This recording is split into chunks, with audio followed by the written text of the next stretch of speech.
Hello സുഹൃത്ത്, നമസ്കാരം. ഇന്ന് ഓഗസ്റ്റ് 16 ലേറ്റസ്റ്റ് കറണ്ട് അഫേഴ്സുമായി ജേഡസ് കറണ്ട് അഫേഴ്സ്. ഇന്നലെ ഓഗസ്റ്റ് 15 ഇൻഡിപെൻഡൻസ് ഡേ ആയിട്ട് കറണ്ട് അഫേഴ്സ് ഉണ്ടായിരുന്നില്ല. നമുക്ക് ഇന്നത്തെ കറണ്ട് അഫേഴ്സിലേക്ക് പോകാം. മികച്ച കർഷകനുള്ള 2023 സംസ്ഥാനതല സിബി കല്ലിങ്കൽ സ്മാരക കർഷകോത്തമ അവാർഡ് നേടിയത് ആരാണ്? രവീന്ദ്രൻ നായർ. 2023 സിബി കല്ലിങ്കൽ സ്മാരക കർഷകോത്തമ അവാർഡ് പ്രഖ്യാപിച്ചു.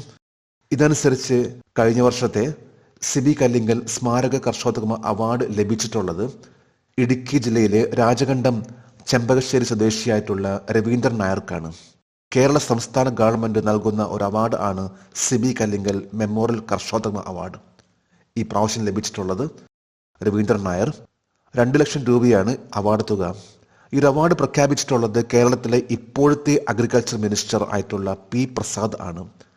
ഈ കഴിഞ്ഞ ഓഗസ്റ്റ് 14 സ്റ്റേറ്റ് ഫാം അവാർഡ്സ് പ്രഖ്യാപിച്ചിട്ടുള്ളത്. ഇതനുസരിച്ച് അച്യുത മേനോൻ അവാർഡ് ലഭിച്ചിട്ടുള്ളത് വൈക്കം ബ്ലോക്ക് പഞ്ചായത്തിനാണ്. രവീന്ദ്രൻ നായറിന് സിബി കല്ലിങ്കൽ മെമ്മോറിയൽ കർഷകോത്തമ അവാർഡും വൈക്കം ബ്ലോക്ക് പഞ്ചായത്തിന് അച്യുത മേനോൻ അവാർഡും ലഭിച്ചു. ഇപ്പോഴത്തെ കേരളത്തിന്റെ കൃഷിമന്ത്രിയാണ് പി പ്രസാദ്. 2024 78ാമത് സ്വാതന്ത്ര്യദിനത്തിൽ എത്ര കീർത്തിചക്ര സമ്മാനിച്ചു? 4 കീർത്തിചക്രങ്ങൾ. 2024 78ാമത്തെ സ്വാതന്ത്ര്യദിനത്തിൽ 4 കീർത്തിചക്രയാണ് സമ്മാനിച്ചിട്ടുള്ളത്. അതായത് കീർത്തിചക്ര എന്ന് പറയുമ്പോൾ പീസ് ടൈം, സമാധാന സമയത്ത് നൽകുന്ന ഇന്ത്യയിലെ 2ാമത്തെ highest peace time gallantry award ആണ്. അങ്ങനെയാണെങ്കിൽ ഏറ്റവും ഹയസ്റ്റ് ആയിട്ടുള്ള ഇന്ത്യയിലെ പീസ് ടൈം മിലിറ്ററി ഡെക്കറേഷൻ അല്ലെങ്കിൽ ഗാലൻട്രി അവാർഡ് ഏതാണ്? അത് അശോക ചക്രയാണ്. ഏറ്റവും ടോപ്പ് ലെവലിൽ അശോക ചക്ര, ഇത് പീസ് ടൈമിലുള്ളതാണ്. 2ാമത്തേത് കീർത്തി ചക്രയാണ്. ഈ പ്രാവശ്യം 4 പേർക്കാണ് ഈ അവാർഡ് ലഭിച്ചിട്ടുള്ളത്. ഇതിൽ 3 പേർക്ക് മരണാനന്തരവും. കൂടാതെ പ്രസിഡന്റ് നൽകിയിട്ടുള്ള മറ്റൊരു അവാർഡ് ആണ് 1 സേനാ മെഡൽ, 63 സേനാ മെഡൽ ഗാലൻട്രിയും 11 നവോ സേനാ മെഡൽസ്, 6 വായുസേനാ മെഡൽസ് എന്നിവയാണ് നൽകിയിട്ടുള്ളത്. 2024 ഓഗസ്റ്റ് 15 വരെ ഇന്ത്യയിൽ എത്ര റാംസാർ സൈറ്റുകളുണ്ട്? 85. ഇന്ന് ഇന്ത്യയിലെ ലേറ്റസ്റ്റ് ആയിട്ടുള്ള കണക്കനുസരിച്ച് 85 റാംസാർ സൈറ്റ്സ് ആണുള്ളത്. അതായത് 85 തണ്ണീർത്തടങ്ങൾ ആണ് ഇന്ത്യയിലുള്ളത്. ഇതിൽ ലേറ്റസ്റ്റ് ആയിട്ട് 3 തണ്ണീർത്തടങ്ങൾ ഉൾപ്പെട്ടിരിക്കുകയാണ്.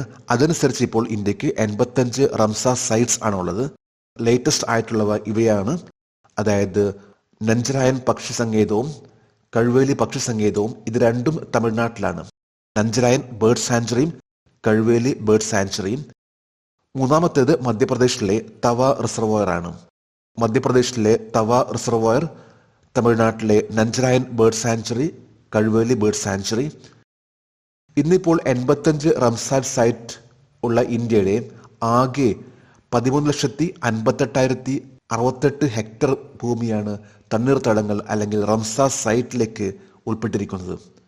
യുനെസ്കോ 1971 ഇറാനിലെ ഒരു കോൺഫറൻസിൽ വെച്ചാണ് നടന്നിട്ടുള്ളത്. റംസാറിലാണ്. അതിനുശേഷമാണ് ഇതിനെ റംസാർ സൈറ്റ് എന്ന് പേര് നൽകിയിട്ടുള്ളത്.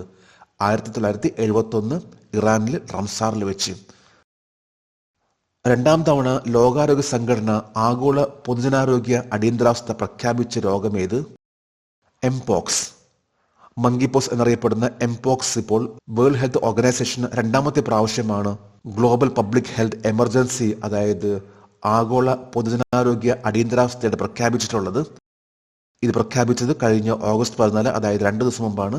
വേൾഡ് ഹെൽത്ത് ഓർഗനൈസേഷൻ 2ാമത്തെ പ്രാവശ്യം എംപോക്സ് അല്ലെങ്കിൽ മങ്കിപോക്സിനെ ആഗോള പൊതുജനാരോഗ്യ അടിയന്തരാവസ്ഥ ആയിട്ട് പ്രഖ്യാപിച്ചിട്ടുള്ളത്.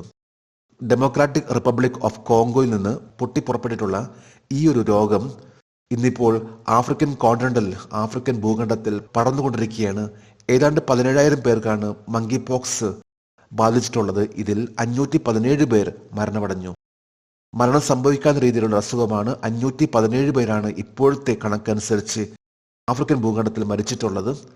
അതായത് കഴിഞ്ഞ വർഷത്തെക്കാളും 160% വർധനവാണ് ഈ പ്രാവശ്യം എംപോക്സ് എന്ന മങ്കിപോക്സ് എന്ന ഈ അസുഖം മൂലം മരിച്ചിട്ടുള്ളത്.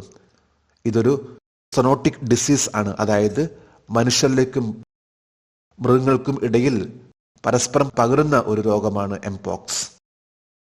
78ാം സ്വാതന്ത്ര്യദിനത്തിന്റെ തീം എന്തായിരുന്നു? വിക്ഷിത് ഭാരത് 2047. ഇന്ത്യ 2047 കൂടി ഒരു ഡെവലപ്ഡ് കൺട്രി എന്ന ലക്ഷ്യത്തോടു കൂടിയാണ് മുന്നോട്ട് പോയിക്കൊണ്ടിരിക്കുന്നത്. ഇതനുസരിച്ച് ഇപ്പോൾ ഇന്ത്യ ഈ പ്രാവശ്യത്തെ 2024 സ്വാതന്ത്ര്യദിനത്തിന്റെ തീം ആയിട്ട് എടുത്തിട്ടുള്ളത് വികസിത് ഭാരത് @2047 എന്നതാണ്. 2024 ഓഗസ്റ്റ് 14 പ്രസിഡൻഷ്യൽ ഗാലണ്ടറി അവാർഡ് ലഭിച്ച JNKയിൽ ഏത് നായിയാണ് ജീവൻ വെടിഞ്ഞത്? കെന്റ്. ജമ്മു കാശ്മീരിലെ രജോറി എന്ന സ്ഥലത്ത് നർല വില്ലേജ് നടന്നിട്ടുള്ള ഒരു ഓപ്പറേഷൻ, ആ ഓപ്പറേഷന്റെ പേരാണ് സുജാലി കലാം. ഈ ഒരു ഓപ്പറേഷൻ വെച്ചാണ് ഇന്ത്യൻ ആർമിയുടെ ഗോൾഡൻ ലാബ്രഡോർ ആയിട്ടുള്ള കെന്റ് ടെററിസ്റ്റ് ആയിട്ടുള്ള ആക്രമണത്തിൽ കൊല്ലപ്പെട്ടത്. അതായത് തന്റെ യജമാനെ രക്ഷിക്കുന്നതിന് വേണ്ടിയുള്ള ഒരു ശ്രമത്തിനിടയിലാണ് കെന്റ് എന്ന ഗോൾഡൻ ലാബ്രഡോറിനെ മാരകമായിട്ട് വെടിയേറ്റത്. ഇപ്പോൾ ലേറ്റസ്റ്റ് ആയിട്ട് പറയുമ്പോൾ പ്രസിഡന്റ് ദ്രൗപദി മുർമു ഈ പ്രാവശ്യത്തെ ഇൻഡിപെൻഡൻസ് ഡേയിൽ കെന്റ് എന്ന നായിയെ ആദരവിന് സൂചകമായിട്ട് ഗാലണ്ടറി അവാർഡ് നൽകി ആദരിച്ചു. ഇന്ത്യൻ ഹോക്കി ടീമിന്റെ ഗോൾ കീപ്പർ PR ശ്രീജേഷ് ഏത് ടീമിന്റെ മുഖ്യ പരിശീലകനായി ചുമതലയേൽക്കും? ജൂനിയർ ദേശീയ പരിശീലകൻ, junior national coach. PR Sreejesh ഈ പ്രാവശ്യത്തെ ഒളിമ്പിക്സിൽ തിളങ്ങി നിന്നിട്ടുള്ള ഗോൾ കീപ്പറായിരുന്നു. പാരീസ് ഒളിമ്പിക്സിൽ വെച്ച് തന്നെ അദ്ദേഹത്തിന് റിട്ടയർമെന്റ് പ്രഖ്യാപിച്ചിരുന്നു.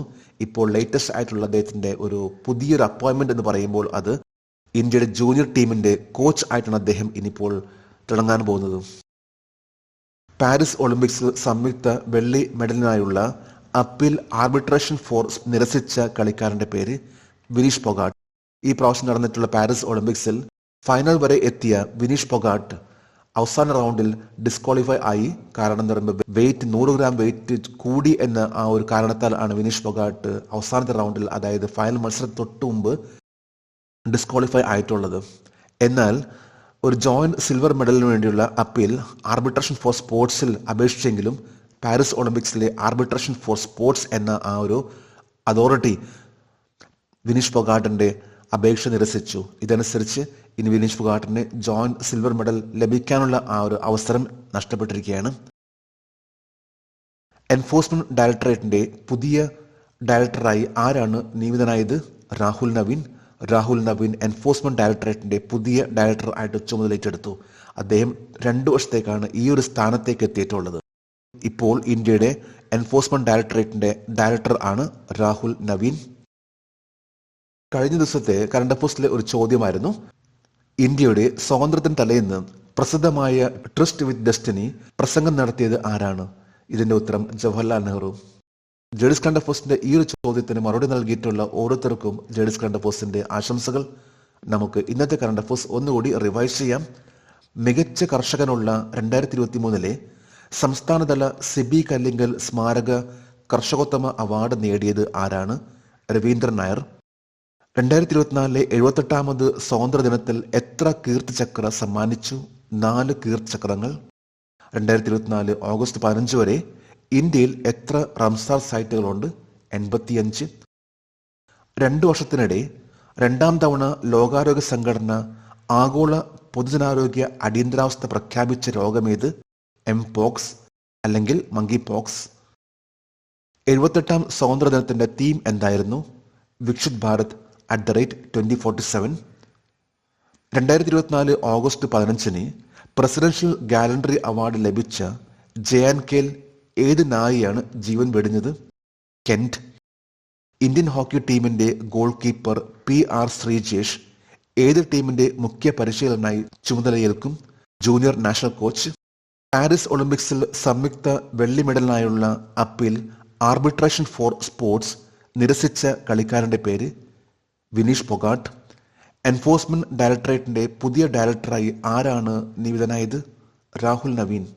ഇന്ന് ഓഗസ്റ്റ് 16 ഇന്നത്തെ കറണ്ട് അഫയേഴ്സിലെ ഒരു ചോദ്യമാണ്, which type of missile is Igla S missile? Igla S missile ഏത് തരം മിസൈലാണ്? 3 ഓപ്ഷൻസ് ആണ് നൽകിയിട്ടുള്ളത്. ഈ ചോദ്യത്തിന്റെ ഉത്തരം അറിയാമെങ്കിൽ ഇന്നത്തെ കറണ്ട് അഫയേഴ്സിന്റെ കമന്റ് ബോക്സിൽ രേഖപ്പെടുത്തുവാൻ അഭ്യർത്ഥിക്കുന്നു. നാളത്തെ കറണ്ട് അഫയേഴ്സിൽ ഇതിന്റെ ഉത്തരം ഉണ്ടായിരിക്കും. ഇപ്പോൾ ലേറ്റസ്റ്റ് ആയിട്ടുള്ള കറണ്ട് അഫയേഴ്സ് ആണ് ജേഡിസ് കറണ്ട് അഫയേഴ്സ് ഓരോ ദിവസം നൽകാൻ ശ്രമിക്കുന്നത്. ജേഡിസ് കറണ്ട് അഫയേഴ്സിന്റെ ഇന്നത്തെ ഈ വീഡിയോ കണ്ടിട്ട് ഇഷ്ടപ്പെടുകയാണെങ്കിൽ ഈ ചാനൽ സബ്സ്ക്രൈബ് ചെയ്യാനും ഷെയർ ചെയ്യാനും മറക്കരുത്. നമുക്ക് നാളെ വീണ്ടും പുതിയ കറണ്ട് അഫയേഴ്സുമായിട്ട് കാണാം. Thank you very much.